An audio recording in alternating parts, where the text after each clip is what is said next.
ఖమ్మం లోక్సభ ఎన్నికల స్థానాలకు స్థానికేతరులకు మధ్య పోటీ జరుగుతుందని బీఆర్ఎస్ ఎంపీ అభ్యర్థి నామా నాగేశ్వరరావు అన్నారు.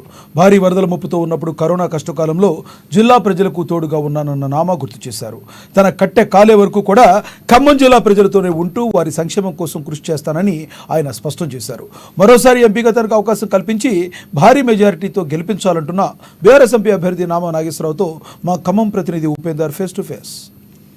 ఈ పేరు తెలుగు రాష్ట్రాల్లోనే ఒక సంచలనంగా మారుతూ ఉంది. ప్రస్తుతం ఖమ్మం జిల్లా బీఆర్ఎస్ పార్టీ నుండి లోక్సభ అభ్యర్థిగా పోటీ చేస్తున్న నామా నాగేశ్వరరావు గెలుస్తారా లేదా అనేటువంటి చర్చ జరుగుతున్న నేపథ్యంలో ఖచ్చితంగా ఎలాగైనా గెలిచి తీరుతానని చెప్పేసి కూడా ఇప్పటికే కరాఖండిగా చెప్తున్న నేపథ్యంలో నిన్న మాజీ సీఎం కేసీఆర్ పర్యటన అనంతరం కూడా ఖమ్మం జిల్లాలో బీఆర్ఎస్ శ్రేణిలో జోష్ పెరిగింది. ఈ నేపథ్యంలో మాజీ సీఎం పర్యటన తర్వాత నామా నాగేశ్వరరావు ఎలా అభిప్రాయపడుతున్నారు అనే విషయం తెలుసుకుందాం. సార్, ప్రచారం ఎలా ఉంది, ఎన్నికలకు సంబంధించి ఎలా ఉండబోతా ఉంది?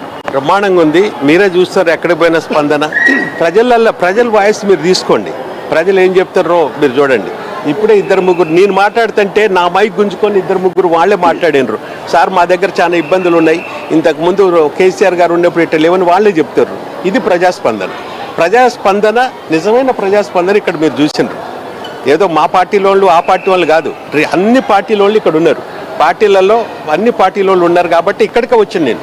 ప్రజాస్పందన బ్రహ్మాండంగా ఉంది. ఎక్కడికి పోయినా కూడా మళ్ళా కారు గుర్తే గెలవాలా, మళ్ళా బీఆర్ఎస్ పార్టీ రావాలా, మళ్ళా కేసీఆర్ గారిని ఆశీర్వదించాలనే స్పందన బ్రహ్మాండంగా ఉంది. ఖమ్మం జిల్లాలో నిన్న మొన్నటి వరకు స్తబ్దతగా ఉన్నటువంటి ప్రచారం, నిన్న కేసీఆర్ సభ తర్వాత భారీ ఎత్తున సమీకరణలో జిల్లా వ్యాప్తంగా కూడా కేడర్లో ఉత్సాహం వచ్చింది. ఎలా జరిగింది సభా వేదిక నుంచి కూడా కీలకమైన వ్యాఖ్యలు చేశారు. ఈసారి ఎంపీ నామా నాగేశ్వరరావు గెలిస్తే కేంద్రంలో సంకీర్ణ ప్రభుత్వం వస్తుంది, ఖచ్చితంగా మంత్రి అవుతున్నారు, కేంద్ర మంత్రి అన్నారు. దీన్ని ఎట్లా చూడాలి? నేను ఒకటే, మీరు గత 30 రోజుల సంది ప్రతి ఒక్కరు కూడా ఖమ్మం జిల్లా నాకు కొత్త కాదు. పుట్టింది ఇక్కడ, పెరిగింది ఇక్కడ, చదివింది ఇక్కడ. రేపు చనిపోయిన తర్వాత కట్టె కాలేదు కూడా ఖమ్మం జిల్లాలోనే, ఖమ్మం ప్రజల మధ్యనే.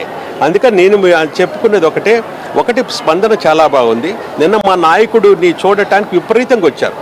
మేము కూడా ఎక్స్పెక్ట్ చేయనంత క్రౌడ్ వచ్చింది. అసలు ఎక్కడికక్కడ తరలి వచ్చిండ్రు, ఎవరికి వాళ్ళంతటా వాళ్ళు వచ్చిండ్రు. అంత పెద్ద ఎత్తున స్పందన, మేము కూడా అనుకోనంత స్పందన వచ్చింది. దానికి కారణం ఒకటే, మీకు కేసీఆర్ గారు మేము అండగుంటాం, మీరు ముందు వెళ్ళండి అని చెప్పేసి ప్రజల భరోసాది, ప్రజల నుంచి వచ్చిన స్పందన. అందుగురించే అదే స్పందన మొత్తం కూడా ఉన్నది. ఈసారి ఖచ్చితంగా కూడా ఇక్కడ నుంచి మంచి మెజార్టీతోని నేను ఒక ఖమ్మం బిడ్డని, ఒక రైతు బిడ్డని, నన్ను ఖచ్చితంగా కూడా మళ్ళీ ప్రజలు ఆశీర్వదిస్తున్న గట్టి నమ్మకం నాకుంది. మొత్తానికి ఖమ్మం జిల్లాకు సంబంధించి బీఆర్ఎస్ అభ్యర్థి నామా నాగేశ్వరరావు ప్రజల్లోకి వెళ్ళి ప్రచారం విస్తృతంగా నిర్వహిస్తూ ఉన్నారు. ప్రజల్లో కూడా ఆ రకమైన స్పందన వస్తుంది. 100 రోజులు కాంగ్రెస్ పాలన అక్కడక్కడ కొంత వ్యతిరేకత అనేది ప్రబలుతున్నా సరే దాన్ని ఎట్లాంటి విధంగా క్యాప్చర్ చేసుకోవాలనే ప్రధానంగా వ్యూహాత్మకంగా అడుగులేస్తూ ఖమ్మం జిల్లాలో బీఆర్ఎస్ గెలుపు దిశగా అడుగులేయని చెప్పేసి కూడా తన యొక్క పోరును కొనసాగిస్తూ ఉన్నారు. ఖమ్మం జిల్లాకు సంబంధించి చాలా ఇప్పటివరకు నేను చేశాను, రానున్న రోజుల్లో మరిన్ని సేవలు చేసి ఖమ్మం జిల్లా ప్రజానీకానికి మరింత చేరువవ్వాల్సిన అవసరం ఉంది.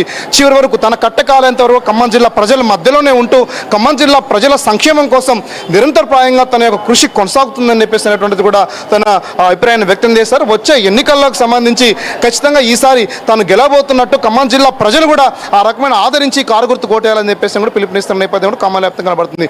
వీడియో జర్నలిస్ట్ హరితో ANN న్యూస్ ఖమ్మం నుండి.